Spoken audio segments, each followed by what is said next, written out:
everyone. This time is better than last time when I had a very small picture of myself. This way I can show you the book and see what I'm looking at and talking about. I really enjoy this book. It's very interesting. So when I look at this book, I see one of my least favorite animals, which is the snake. Every time I see a snake, I always jump. Do you jump when you see a snake? Snakes always make me jump. When I was a little girl, we saw snakes every week. We'd see one or two snakes. But now I might see a snake once every 2 years. It's weird. We don't have that many snakes.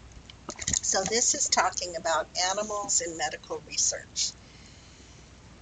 Okay, so it says the first question is, why are animals used in medical research?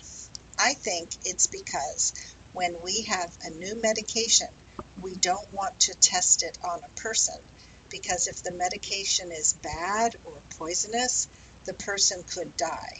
So we definitely don't want to use new medication on an animal. What is the other reason we might use animals in medical research? Oh, maybe we can get medicine from the animals. I had not known about this until I read this book, to tell you the truth. I had never known that we can actually get medicine from animals and that the medicine can help us be healthy. I didn't know that.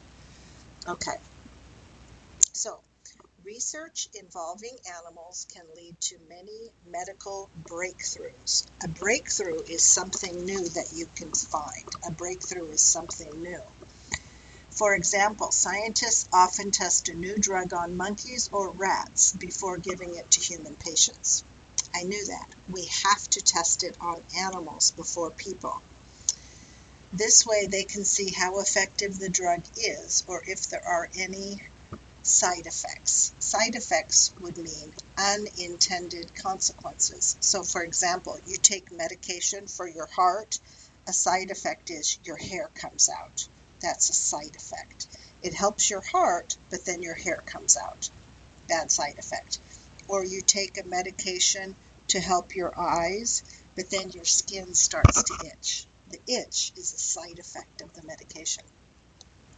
But animals can be sources of medicine too. Scientists are constantly looking in nature for new possibilities in drug development. Here are a few animals that have helped to advance our medical knowledge. So to advance our medical knowledge means to improve our medical knowledge. And here are the three animals. We'll start by looking at this little guy. I think this is a fish. My guess is that we get vitamin D from the fish. I'm not sure. Let's see. Alaska Atlantic cod. Medical uses. Oh, cod liver oil is used as a source of vitamins A and D. So when my mother was a little girl, my grandmother every day made her take 1 spoon of cod liver oil because the liver of this fish gives you a lot of good vitamins, namely vitamin A and vitamin D. So we have used this fish for vitamins for a long time. I wonder if you ask your parents or grandparents about the benefits of eating cod. They might tell you about vitamin A and D. The next animal oh my gosh, it scared me. It really honestly scared me. This guy, oh gosh. It's called a reptile. I'm not a big fan. Reptiles have, reptiles, babies are born in eggs.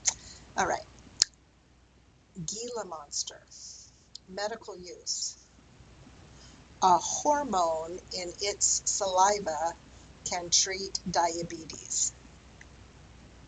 Saliva is this, that's your saliva. So his saliva, there's some hormone in it that can make your blood sugar get balanced. So diabetes is a disease whereby your pancreas does not produce a certain hormone called insulin, and so you have to take it in a shot or in a medication. But instead, if you get diabetes, I think all you have to do is to get a Gila monster and maybe kiss it. I don't know. But that is amazing. So nature gave us this Gila monster to treat diabetes, and nature gave us this cod to give us vitamin D in the winter. We need vitamin D, especially in the winter. Finally, what do we have? Ooh. Ah! Ooh. Ooh. Oof. This is called a mamba snake. It's Jameson's mamba.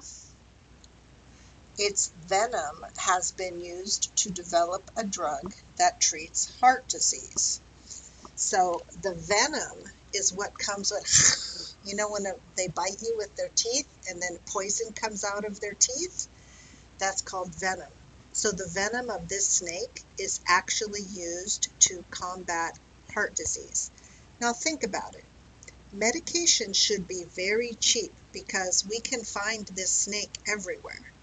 So as long as we have this snake, we have some medication for heart disease. So heart disease medication should be cheap because the snake doesn't cost us money.